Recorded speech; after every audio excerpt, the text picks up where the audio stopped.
नमस्कार, मैं हूं सिद्धार्थ प्रकाश और आज हम जिस खबर पर बात करने जा रहे हैं वो सिर्फ एक खबर नहीं बल्कि एक पहेली है। एक ऐसा रहस्य जिसने इजराइल से लेकर पूरी दुनिया को उलझा दिया है। सोचिए, 2 साल से ज्यादा चले युद्ध के बाद एक शांति समझौता होता है, बंधकों की रिहाई होती है, जिंदा भी और मुर्दा भी, ताबूत लौटाए जाते हैं। लेकिन जब एक ताबूत खुलता है तो इजराइल के होश उड़ जाते हैं, क्योंकि उस ताबूत में रखा शव उनके किसी भी बंधक का था ही नहीं। तो सवाल यह है कि वो चौथा शव आखिर है किसका? क्या हमास ने दुनिया की आंखों में धूल झोंकने की कोशिश की है या ये कोई बहुत बड़ी गलती है? चलिए आपको इस सनसनीखेज मामले की पूरी कहानी समझाता हूं।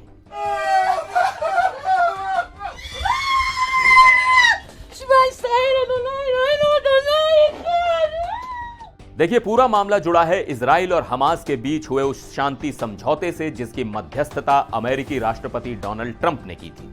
यह समझौता अक्टूबर 2023 में शुरू हुए युद्ध को खत्म करने के लिए हुआ था। समझौते के तहत हमास को अपने कब्जे में मौजूद सभी इजरायली बंधकों को लौटाना था। सोमवार को 20 जिंदा बंधकों के आखिरी बैच को रिहा किया गया। इसके बाद बारी थी उन बंधकों की जिनकी इस दौरान मौत हो चुकी थी। इजराइल अपने 28 मृत बंधकों के शवों का इंतजार कर रहा था। डील के मुताबिक मंगलवार को हमास ने 4 ताबूत रेड क्रॉस को सौंपे। यह हैंडओवर उत्तरी गाजा पट्टी में हुआ। वहां से इजरायली सेना की सुरक्षा में इन ताबूतों को आधी रात से पहले बॉर्डर पार कराकर इजराइल लाया गया। मकसद था फॉरेंसिक जांच के जरिए शवों की पहचान करना। 3 शवों की पहचान तो हो गई, वो इजराइल के ही बंधक थे। लेकिन कहानी में ट्विस्ट तब आया जब चौथे ताबूत की जांच पूरी हुई। National institute of forensic medicine में हुई जांच के बाद जो रिपोर्ट सामने आई उसने इजरायली डिफेंस फोर्सेस को भी चौंका दिया। आईडीएफ ने सोशल मीडिया प्लेटफॉर्म एक्स पर आधिकारिक बयान जारी करते हुए कहा, हमास द्वारा इजराइल को सौंपा गया चौथा शव हमारे किसी भी बंधक से मेल नहीं खाता। यह एक बहुत बड़ा दावा था। इसका सीधा मतलब यह था कि हमास ने जो शव लौटाया वो किसी अनजान व्यक्ति का था। इस खुलासे के बाद इजराइल में हड़कंप मच गया। प्रधानमंत्री बेंजामिन नेतन्याहू ने तुरंत एक सख्त बयान जारी किया। उन्होंने कहा कि हमास को शांति समझौते की हर शर्त पूरी करनी होगी। नेतन्याहू ने साफ कहा कि हम इस पर कोई समझौता नहीं करेंगे और हम तब तक अपने प्रयास नहीं रोकेंगे जब तक हम अपने आखिरी मृत बंधक को वापस नहीं ले आते, आखिरी एक तक। इजराइल का गुस्सा लाजमी है, क्योंकि अब तक हमास कुल 8 ताबूत लौटा चुका है, जिनमें से एक शव की पहचान नहीं हो पाई है। इसका मतलब है कि अभी भी कम से कम 19 बंधकों के शव गाजा पट्टी में ही हैं और एक का तो कोई हिसाब ही नहीं है।